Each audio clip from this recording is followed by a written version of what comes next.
When Samuel Johnson woke up that morning, he expected it to be just another day on his farm, tending to his crops and living the simple life he had always known. But little did he know, this day would push him to the edge and reveal not just the strength of his spirit, but the power of family. As Samuel went about his day, he noticed something unsettling. A pair of local officers watching his every move, their intentions anything but friendly. What started as routine harassment quickly escalated into something far more sinister, as they preyed on him because of the color of his skin.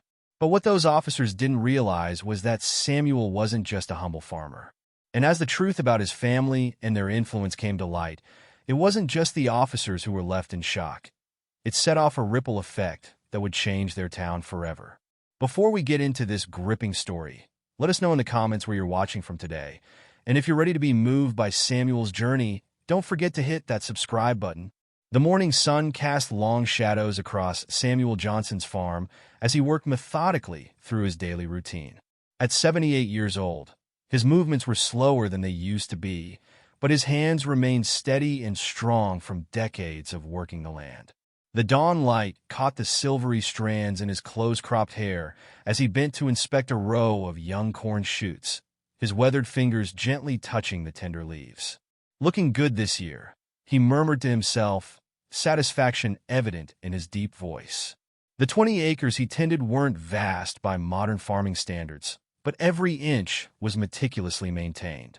The neat rows of vegetables, the well-maintained fencing, and the freshly painted barn stood as testament to Samuel's lifelong dedication.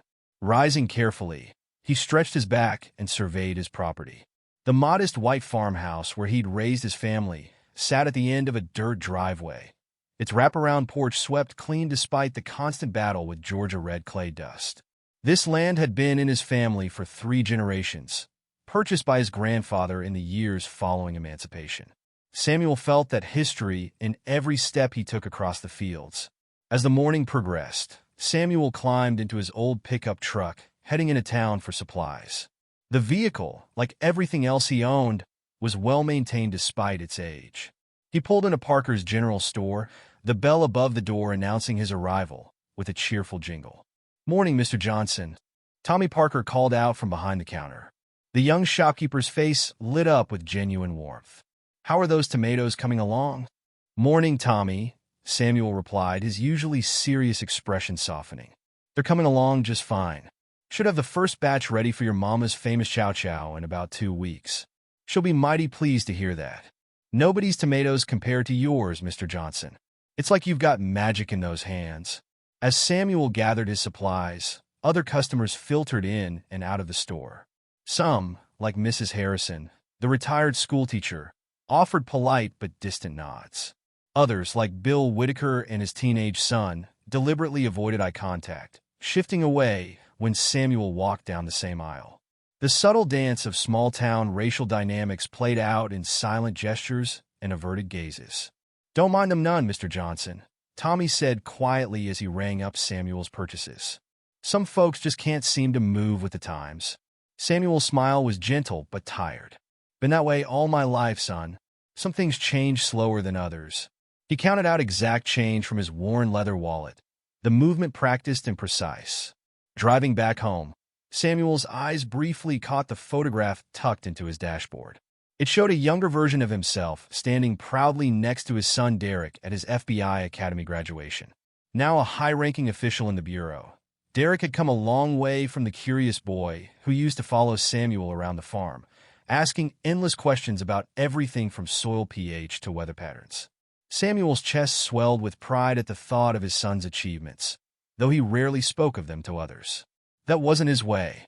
Besides, in his experience, drawing attention to success, especially as a black man in a small southern town, often invited trouble. As if summoned by that very thought, red and blue lights suddenly flashed in his rearview mirror. Samuel's hands tightened on the steering wheel as he carefully pulled over to the side of the empty country road. He'd been driving exactly the speed limit, as he always did, and his truck's registration and insurance were current. 2 officers approached, one on each side of the vehicle. Their nameplates read Miller and Tucker. Officer Miller, a stocky man with close-cropped blonde hair, tapped on the driver's window with his flashlight despite the bright morning sun. Samuel lowered the window, keeping his hands visible on the steering wheel. "Good morning, officers. Is there a problem?" "License and registration," Miller demanded without preamble, his tone carrying an edge of contempt. As Samuel carefully reached for his documents, Officer Tucker spoke from the passenger side. "Your taillight's out, old-timer." "With all due respect, officer, I checked all my lights just yesterday." "They were working fine," Samuel replied calmly, though his heart was beginning to race. "You calling my partner a liar?" Miller's voice turned dangerous. "No, sir. Just stating a fact." "Step out of the vehicle," Miller ordered. Samuel complied slowly, his joints protesting the sudden movement. The officers made him stand by the roadside while they performed an unnecessarily thorough inspection of his truck. Other vehicles passed by, slowing to stare at the scene, an elderly man being questioned by two officers. Samuel kept his face neutral, though shame burned in his chest. "Well, would you look at that?" Tucker announced after their inspection. "Tail light's working now. Must have been a loose connection." "You're lucky this time," Miller added, handing back Samuel's documents with deliberate carelessness. "Better keep everything in proper order, Mr. Johnson. Never know when we might need to perform another inspection." The threat in those words was clear as crystal. Samuel waited until the patrol car pulled away before getting back into his truck. His hands were shaking slightly as he put the key in the ignition. The rest of the drive home passed in a blur. Samuel parked his truck in its usual spot and unloaded his supplies mechanically, his mind replaying the encounter. The weight of the officer's words pressed down on him like a physical burden. Instead of going inside, he walked out to his fields. The familiar smell of earth and growing things usually brought him peace, but today it provided little comfort. As he moved between the rows of plants, checking for insects and adjusting support stakes, his movements were automatic, his thoughts elsewhere. The sun climbed higher in the sky, but Samuel barely noticed the increasing heat. He worked steadily, losing himself in physical labor as he had done so many times before when troubled. But the unease remained, settling deep in his bones like an unwelcome guest. As evening approached, Samuel finally stopped working and stood at the edge of his property. The setting sun painted the sky in shades of orange and purple, a beautiful sight that usually filled him with satisfaction after a day's work. Today, however, he could only think about what tomorrow might bring. He glanced down at his soil-stained hands, hands that had worked this land for over 5 decades, hands that had raised a son to become a man of justice and integrity. These same hands now trembled slightly as he thought about the officer's veiled threats. A whippoorwill called from the woods behind his house, its mournful song echoing across the darkening fields. Samuel squared his shoulders and headed inside, determined to carry this burden alone. But as he cleaned up for the evening, the quiet of his empty house seemed to amplify his concerns. Before bed, he paused at the window, looking out over his darkened farm. The moon cast enough light to silhouette the barn and storage sheds, structures he'd built or maintained himself over the years. This land was more than just property.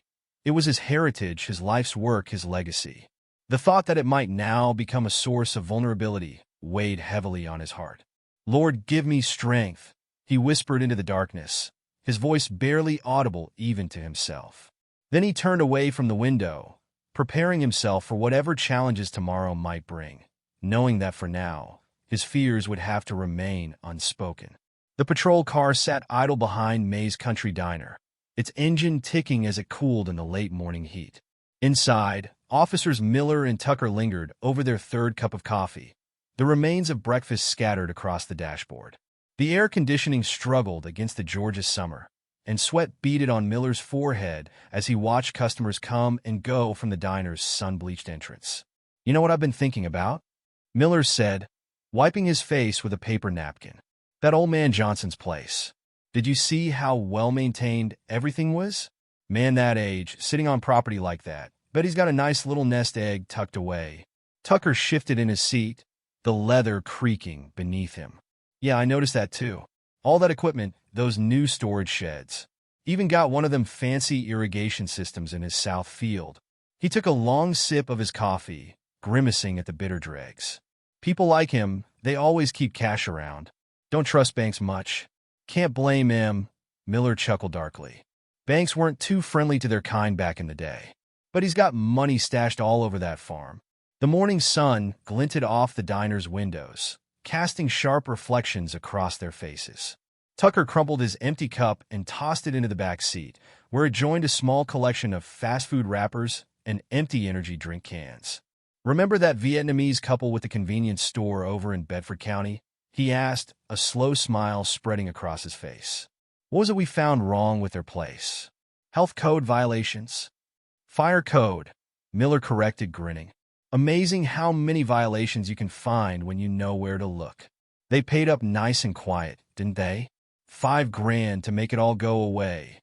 Then another 3 the next month," Tucker added, "until they finally sold the place and moved away. Shame about that." Both officers laughed, the sound echoing in the confined space of their patrol car. Miller's fingers drummed against the steering wheel, his wedding ring catching the sunlight. "Johnson's going to be even easier," he said confidently. "Man's all alone out there. No wife, she passed years ago.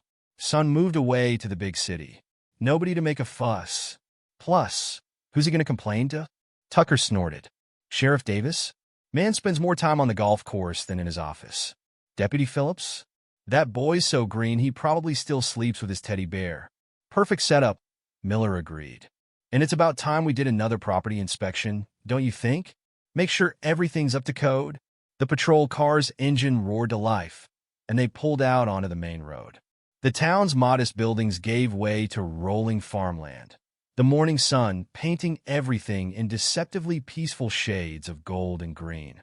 Samuel was on his knees in the vegetable garden when he heard the crunch of tires on gravel. He'd been carefully tending to his tomato plants, adjusting their supports and checking for signs of blight. The sound made him freeze, his hands buried in the warm earth. He knew, even before he looked up, who it would be.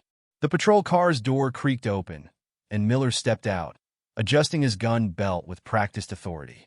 Tucker followed, already pulling out a clipboard and pen. Samuel slowly stood, his knees protesting the movement. Soil fell from his calloused hands as he wiped them against his worn work pants. "Good morning, officers," he said carefully, trying to keep his voice steady. "What brings you out here today?" Miller approached with the confident stride of a man used to intimidating others. "Routine property inspection, Mr. Johnson. We've had some complaints about local farms not meeting safety and zoning requirements." The word complaints hung in the air like summer humidity. Samuel felt sweat trickle down his back, and not just from the heat. "Complaints?" He frowned, glancing between the two officers. "I've been farming this land for over 50 years. Never had any complaints before." Tucker was already walking toward the barn, his boots leaving deep impressions in the soft soil of Samuel's carefully maintained paths. "Well, times change, don't they? New regulations, new standards. Gotta keep up with progress." For the next hour, Samuel followed the officers around his property, watching helplessly as they invented violations out of thin air. Miller paused by the fertilizer storage shed, clicking his tongue disapprovingly. "These chemical storage protocols are completely outdated," he declared, making notes on his clipboard. "But I don't use chemicals," Samuel protested. "Everything here is organic. Has been for 20 years now." Miller looked up, his eyes cold. "That what you're going to tell the EPA when they come out here? Argue with them like you're arguing with us?" Samuel fell silent, his hands clenching and unclenching at his sides. They moved on to the barn, where Tucker ran his hand along the ancient but sturdy wooden beams. "Fire suppression system's inadequate," he announced. "And these setbacks from the property line? Not up to code. Not even close. Those property lines were established in 1920. Samuel said quietly. "They've never been an issue before." "Before being the operative word, Mr. Johnson," Miller said, his voice dripping with false concern. "Times change. Standards change. People need to change with them, don't they?" The morning had grown hot and sticky, but Samuel felt a deep chill in his bones. He watched as the officers continued their charade of inspection, knowing what was coming but powerless to stop it. Finally, Miller turned to face him, holding up his clipboard like a shield. "This is quite a list of violations, Mr. Johnson. Could mean serious trouble. Health department might have to get involved. Maybe even shut you down temporarily while you get up to code." The words hit Samuel like physical blows. "Shut down? But I'm in the middle of growing season. My crops." "Of course, there might be a way to handle this unofficially," Tucker interrupted, sharing a look with his partner. "Save everyone a lot of paperwork and trouble. $2,000 should cover the first round of improvements." The amount hung in the air between them. Samuel's mouth went dry as cotton. $2,000? That's cheaper than losing your farm, isn't it? Miller's voice had an edge sharp enough to cut.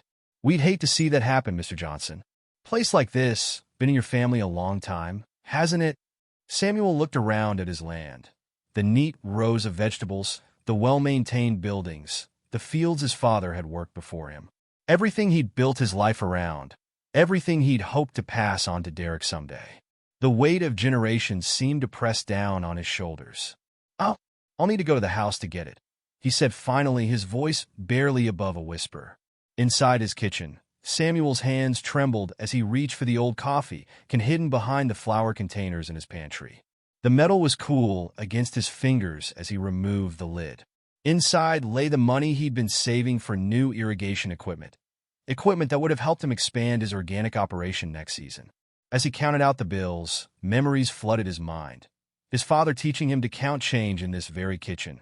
His late wife, Grace, keeping their modest books at the same table.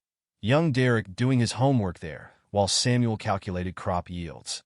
Now here he was, counting out protection money like something from an old gangster movie. When he handed over the money, Miller didn't even bother to count it.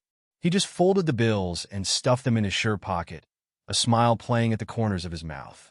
"Smart choice," he said, patting his pocket. "We'll be back to check on those improvements. Keep up the good work, Mr. Johnson." The patrol car's engine roared to life, and Samuel watched them drive away, dust billowing in their wake. He stood in his driveway until the dust settled, then walked slowly back into his house. The kitchen felt different now, tainted somehow by what had just happened. He sank into his chair at the kitchen table, his body feeling suddenly ancient. The morning sun streamed through the window, falling across the faded tablecloth Grace had picked out years ago. The cheerful pattern seemed to mock him now. Pulling out his checkbook and savings book, Samuel began to do calculations that made his heart heavier with each number he wrote. The irrigation money was gone. His monthly Social Security check wouldn't come close to covering another inspection. The small profit he made from selling his organic vegetables at the farmer's market would barely keep the lights on. His eyes drifted to the phone on the wall. He could call Derrick. His son would want to know about this, would probably insist on helping. But the thought made Samuel's stomach churn. Derrick had worked so hard to build his career, to make something of himself beyond this small town. The last thing he needed was his father's troubles pulling him back. The next few days brought no relief. The officers returned twice more, each time with new violations to cite and higher demands for money. $4,000 for supposed electrical code violations in the barn. Wiring that Samuel's licensed electrician cousin had installed just last year.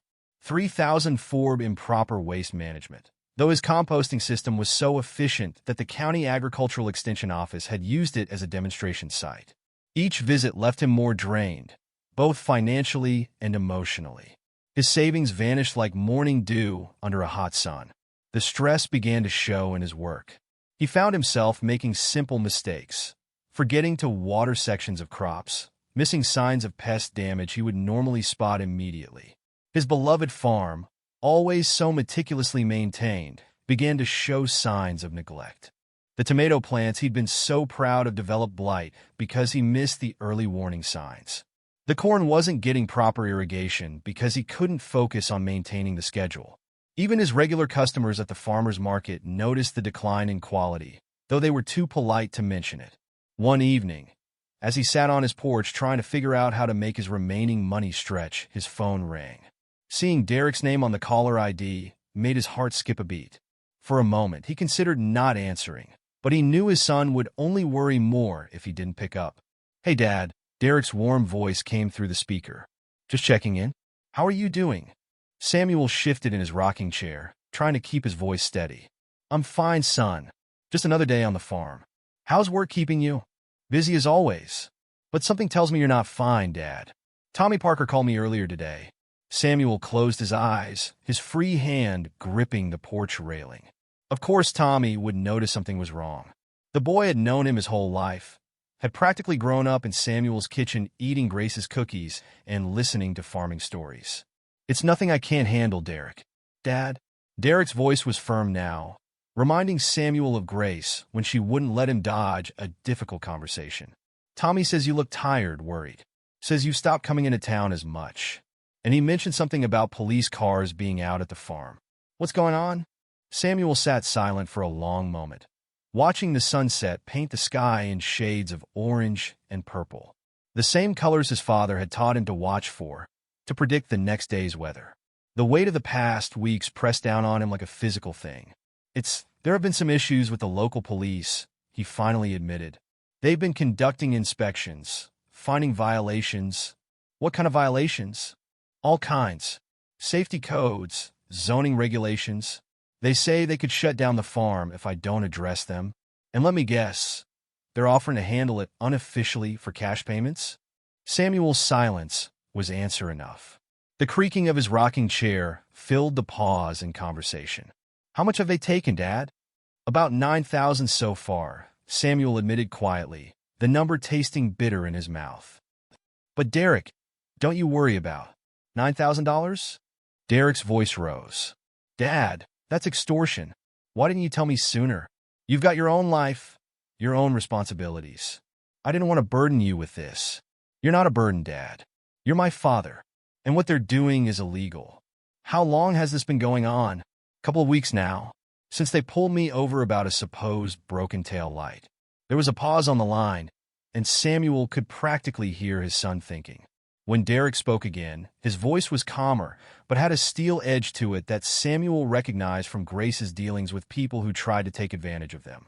Okay, Dad, I want you to promise me something.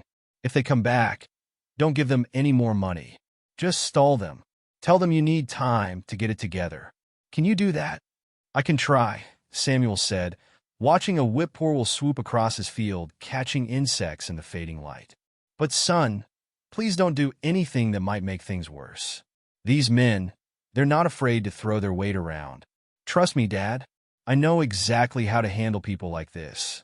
Just hold on a little longer, okay? After hanging up, Samuel remained on the porch until the fireflies began to emerge, their gentle lights blinking in the gathering dusk. The evening air was heavy with the scent of his jasmine vines, Grace's favorite. She planted them when they first married, and he'd maintained them carefully after she passed, just as he maintained everything else on the farm. Inside, he looked at the family photo on his mantle, himself, Grace, and young Derrick at his high school graduation. Grace would have insisted on telling Derrick from the start. She never believed in suffering in silence. Pride's all well and good, she used to say, but it won't keep you warm at night or put food on the table.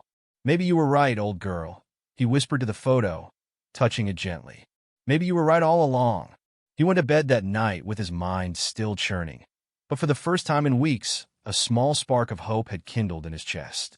Outside his window, the whippoorwill called again, its song carrying across the darkened fields where generations of his family had worked and dreamed and endured. Whatever came next, he wasn't alone anymore. Derrick Johnson sat in his Washington, D.C. office, the glow of his computer screen illuminating his concerned face as he dug through police records.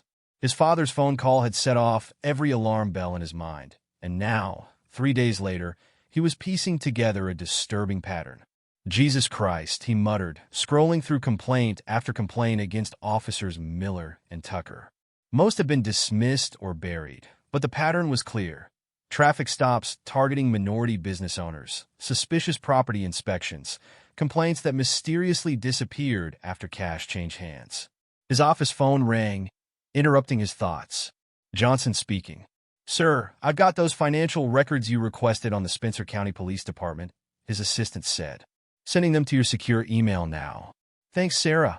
And the surveillance photos? Coming through as well. Our field office in Atlanta was very cooperative. Derrick opened the files, his jaw tightening as he studied the images. They showed Miller and Tucker making repeated visits to various minority-owned businesses in the county. The financial records told an even more damning story. Both officers had made suspicious cash deposits far exceeding their salaries. His cell phone buzzed, Tommy Parker calling again. "Tommy, what's happening?" "Mr. Derrick, they're back at your daddy's farm right now. And something feels different this time. They've got mean looks about them." Derrick's heart raced. "I'm on my way. Keep an eye on things, but don't intervene." He was already moving, grabbing his jacket and badge. "Sarah, initiate operation cleanup. Alert the Atlanta field office. We're moving now." Meanwhile, at the farm, Samuel stood in his driveway, facing Miller and Tucker. The morning sun cast harsh shadows across their faces as they approached, their stance more aggressive than ever. $20,000, Miller demanded, stepping into Samuel's personal space. "That's what it'll take to keep your farm operational this month." Samuel's hands trembled, but his voice remained steady. "I don't have that kind of money. And even if I did, I wouldn't give it to you." Tucker's face darkened. "Wrong answer, old man. You've been cooperative up till now. Don't ruin a good thing." "Good thing?" Samuel's voice rose slightly. "You've taken almost everything I have. My savings, my equipment, money. No more." Miller's hand moved to his belt. "Maybe we need to show you what happens when people don't cooperate." He walked over to Samuel's tractor, pulling out his baton. "Shame about this equipment. Accidents happen all the time on farms." The baton crashed through the tractor's gauge cluster, sending glass flying. Samuel moved forward instinctively, but Tucker blocked his path. "That tractor belonged to my father," Samuel said, his voice shaking with anger now. "I won't let you destroy what generations of my family have built." "You won't let us?" Miller laughed, smashing another piece of equipment. "What are you going to do about it, old man? Call the police?" Tucker joined in, kicking over carefully organized tool racks. "Maybe we should check that barn of yours. Probably full of safety violations. Might need to burn it down, start fresh. Touch that barn, and it'll be the last thing you do." The new voice cut through the chaos like a knife. Everyone turned to see Derrick Johnson standing there, his FBI badge gleaming in the morning sun. He looked every inch the federal agent in his dark suit, his stance radiating authority. "Who the hell are you?" Miller demanded, though his voice had lost some of its edge. "FBI Assistant Director Derrick Johnson." He moved to stand beside his father. "And you're both under arrest." Tucker forced a laugh. "For what?" "We're conducting a routine property inspection." "Right, Mr. Johnson?" He looked at Samuel with threatening eyes. "The only routine thing here is your pattern of extortion," Derrick replied calmly. "We've been building a case against you for weeks. Every complaint, every suspicious deposit, every inspection. It's all documented." Miller's face had gone pale, but he tried to maintain control. "You can't prove anything. It's our word against his." "Actually," Derrick smiled coldly, "it's your word against about 20 victims we've interviewed. Plus surveillance photos, financial records, and..." He paused as vehicles began pulling up to the farm. Federal agents who've been watching this whole encounter. FBI agents emerged from the vehicles, weapons drawn. "Hands where we can see them," one shouted. Miller and Tucker froze, their faces showing real fear for the first time. As agents moved in to handcuff them, neighbors began gathering at the edge of the property, drawn by the commotion. "You have the right to remain silent," Derrick began, taking personal pleasure in reading them their rights. "Although I doubt that'll help you much. We've got enough evidence to put you away for a very long time." As the officers were led away, Samuel stood quietly watching, his expression unreadable. Derrick turned to his father, concern etched on his face. "Dad, you okay?" Samuel didn't answer immediately. Instead, he walked over to his damaged tractor, running his hand along its scarred surface. "Your mother always said I was too proud for my own good." He finally spoke, his voice thick with emotion. "Said someday it would cost me. Dad, this wasn't about pride. You were trying to protect me, keep me from worrying, and look what it almost cost us." Samuel gestured to his vandalized equipment. "Everything we've built, everything we've worked for." "But they didn't win," Derrick insisted, placing a hand on his father's shoulder. You stood up to them in the end. That took real courage. Samuel turned to face his son, tears in his eyes. I should have told you sooner. Should have trusted you with this burden. We're family, Dad. Your burdens are my burdens. Just like you carried mine all those years when I was growing up. Derrick smiled softly. Remember when I wanted to quit college my freshman year? You told me Johnson men don't quit. They ask for help when they need it. You remember that? Samuel asked, surprised. I remember everything you taught me, Dad, including the most important lesson. That true strength isn't about facing everything alone. It's about knowing when to stand together. They stood in silence for a moment, watching as FBI agents documented the damage and took statements from gathering neighbors. Tommy Parker had arrived and was talking animatedly with one of the agents, gesturing toward the farm. Your mother would be proud of you, Samuel said finally. The man you've become, the way you protect others. She'd be proud of both of us, Derrick replied. And Dad, I'm not just here to arrest those officers. I'm staying for a while, helping you get the farm back in shape. Samuel started to protest, but Derrick held up his hand. No arguments. I've got vacation time saved up, and this place needs some work. Besides, he grinned, I miss your cooking. As the morning progressed, more townspeople arrived, drawn by the news of the arrests. Many came forward to share their own stories of harassment and extortion by the two officers. The FBI agents took statement after statement, building an even stronger case. Mrs. Harrison, the retired schoolteacher who had always been distant, approached Samuel with tears in her eyes. Mr. Johnson, I'm so sorry. I knew something wasn't right, but I was afraid to speak up. We all were, Bill Whitaker added, joining them. But you stood up to them. Showed us all what courage looks like. Samuel nodded, accepting their words without bitterness. Sometimes it takes a storm to clear the air, he said quietly. As the crowd began to disperse, Derrick organized a group of volunteers to help clean up the vandalism. Tommy Parker arrived with supplies from his store, refusing any payment.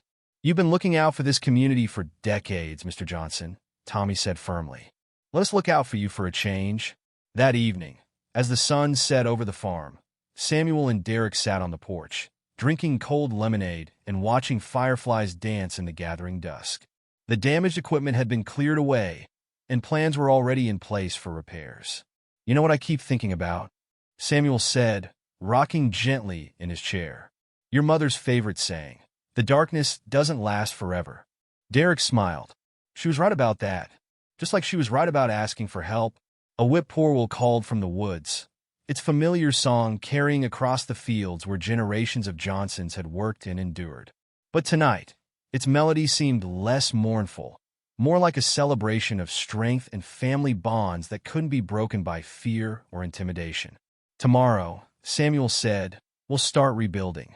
Together, Derrick agreed, raising his glass in a quiet toast to family, justice, and the courage to stand up against darkness, no matter how long it takes for the light to shine through. The morning after the arrests, Samuel's farm became the epicenter of an unprecedented gathering. People arrived in waves, their cars lining the dirt road leading to his property. Black and white faces alike filled his yard, each person carrying a story of abuse at the hands of officers Miller and Tucker. They threatened to shut down my hair salon last year, Mrs. Jenkins, an elderly black woman, shared with the FBI agents who had set up a temporary command post on Samuel's porch.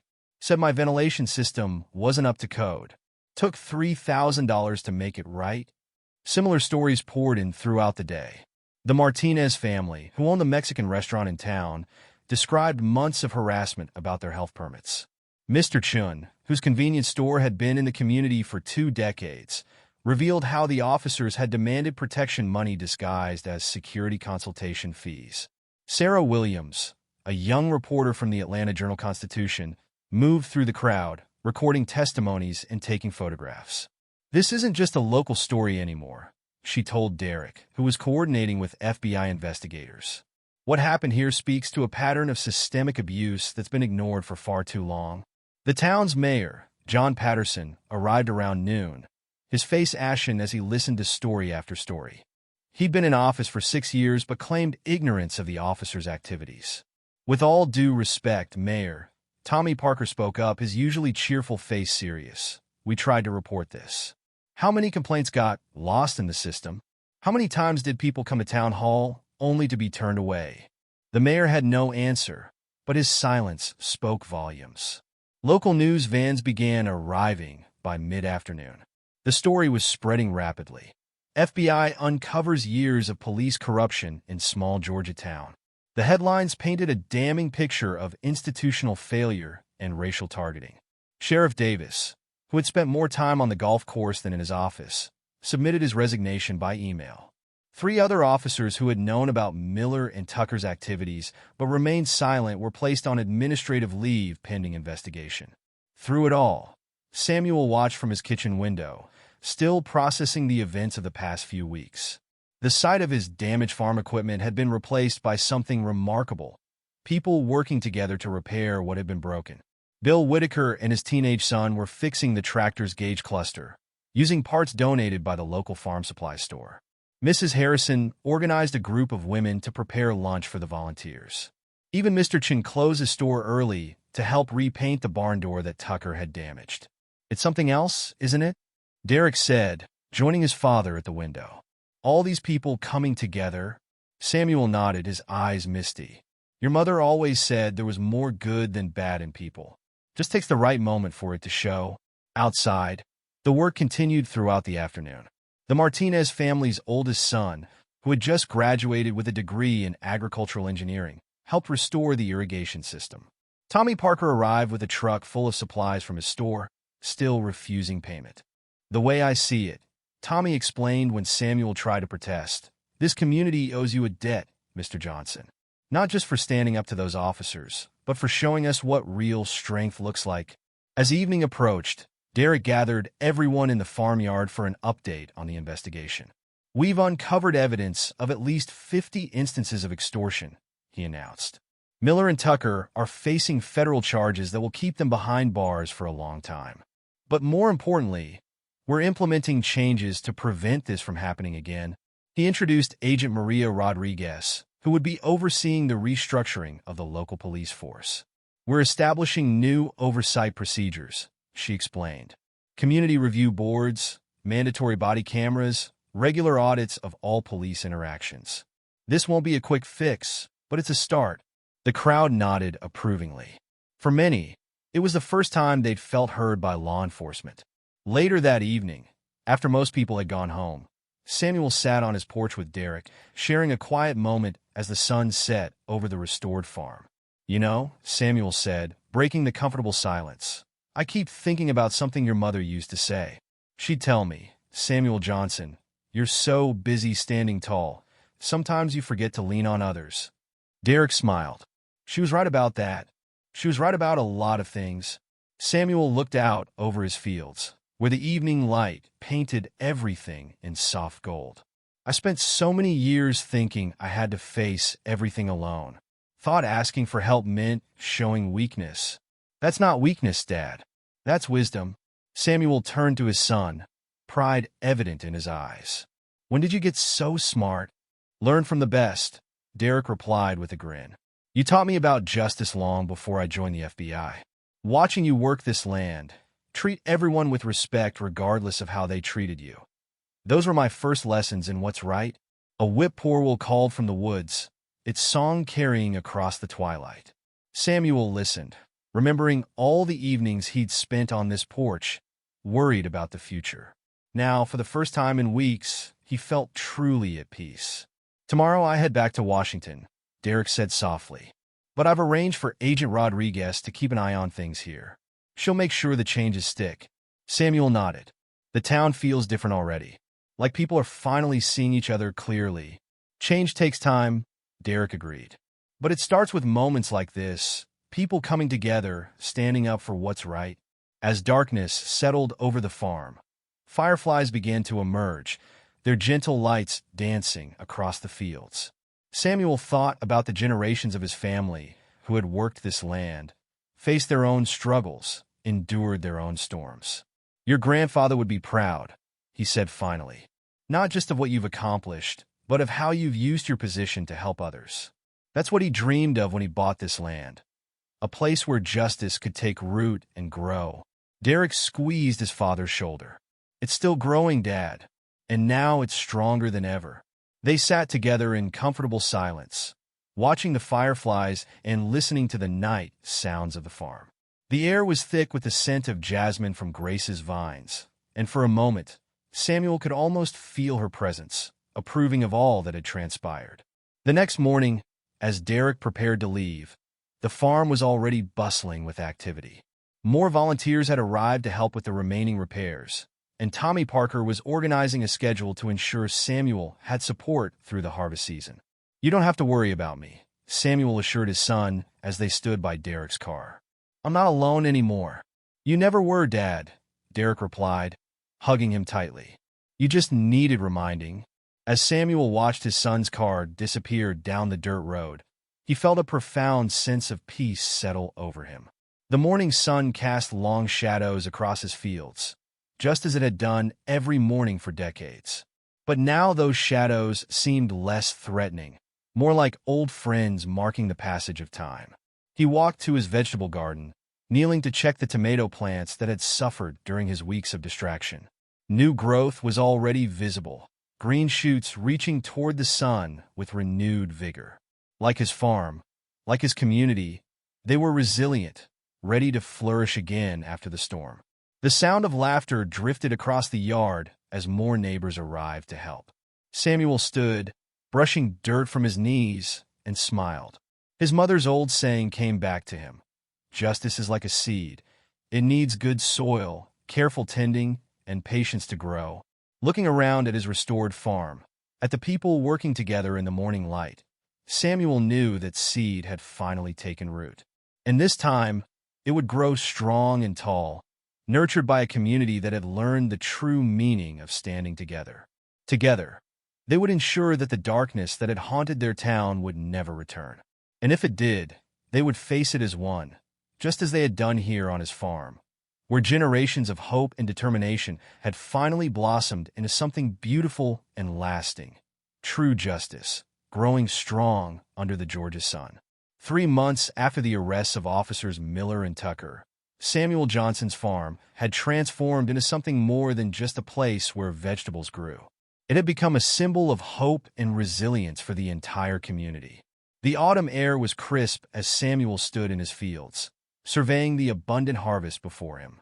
The damaged equipment had been replaced, the barn restored, and his crops were flourishing under the careful attention of not just himself, but the many hands that now regularly helped tend the land.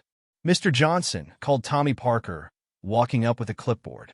"The Farmers Market Committee wanted me to remind you about speaking at next week's Harvest Festival."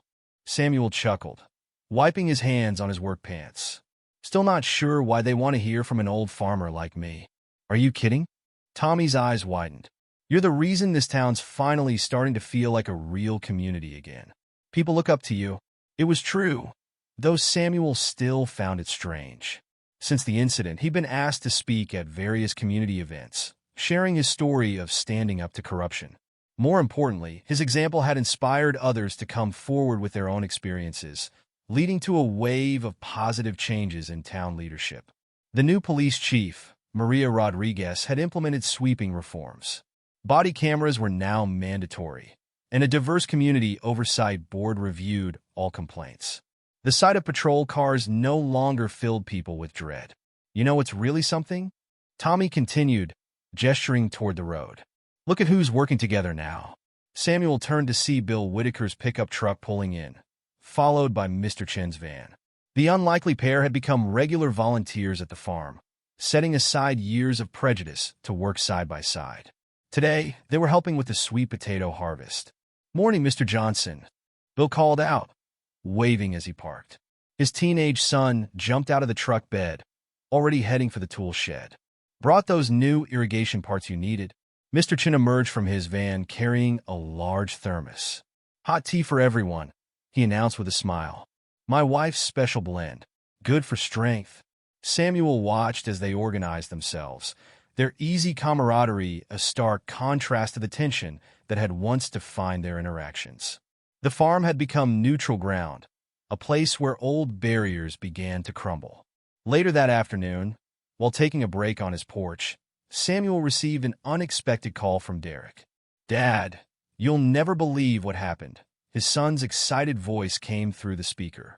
"Miller and Tucker just took a plea deal. They're going away for a long time, and they're giving up everyone else involved in their scheme." Samuel sat back in his rocking chair, letting the news sink in. "How long?" 15 years minimum. Plus, they have to pay restitution to all their victims. Derrick paused. "Dad, I'm coming home next week. There are some things we need to discuss." The following week, as autumn colors painted the countryside in brilliant hues, Derrick arrived at the farm. Father and son walked the property together, taking in the changes that had occurred since the summer's events. "The place looks better than ever," Derrick observed, pausing by the newly restored barn. "But that's not why I'm here, Dad. I've been thinking about the future." Samuel raised an eyebrow. "Oh, I'm taking a position at the Atlanta field office," Derrick announced. "Close enough to visit regularly, far enough to let you keep your independence." Samuel felt his heart swell with emotion. "Son, you don't have to dash." "I want to," Derrick interrupted gently. "What happened here? It showed me the importance of staying connected to your roots. Besides," he grinned, "someone needs to keep an eye on you and make sure you're not working too hard." That evening, after Derrick had gone to bed, Samuel sat at his kitchen table with a pen and paper. He'd been meaning to write this letter for months. "Dear Grace," he began, his weathered hand steady as he wrote. "You always said I was too proud for my own good, and you were right. But our boy helped me learn the lesson you tried to teach me all those years.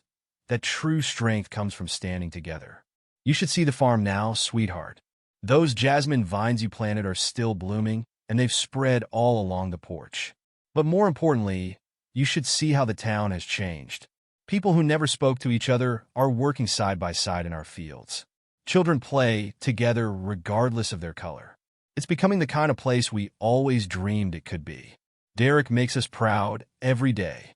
He's not just enforcing the law. He's making sure justice serves everyone equally. Remember how you used to say, 'He had my stubbornness, but your heart?' You were right about that too. I miss you every day, but I feel your presence in every positive change that's happening here.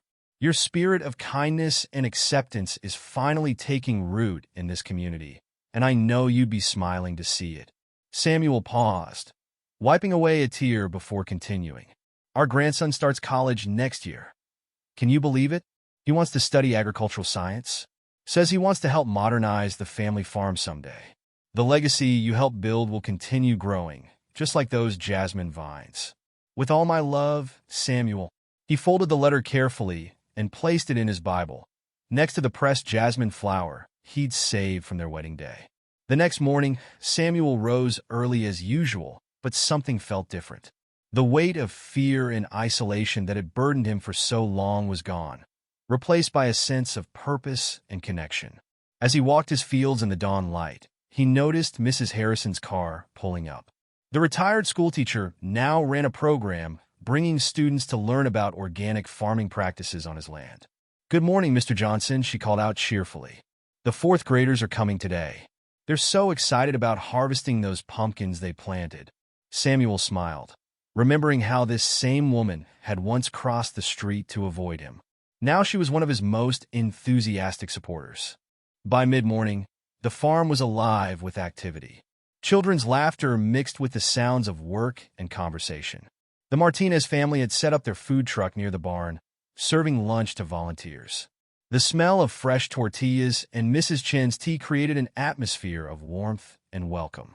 Tommy Parker, who had become something of an unofficial farm manager, was giving tours to visitors from neighboring counties who wanted to learn about their community's transformation. "It all started right here," Samuel overheard him saying. "One man's courage showed us that change is possible when we stand together." As the sun began to set, Samuel stood on his porch, watching the last visitors leave. The field stretched out before him, golden in the evening light. His father's old truck sat gleaming with new paint next to Derrick's car. The barn door swung gently in the breeze, its fresh coat of red paint a bright contrast against the darkening sky. A whip-poor-will called from the woods, its song no longer seeming mournful but triumphant. The fireflies were beginning to emerge, their lights dancing across the fields like stars brought down to earth.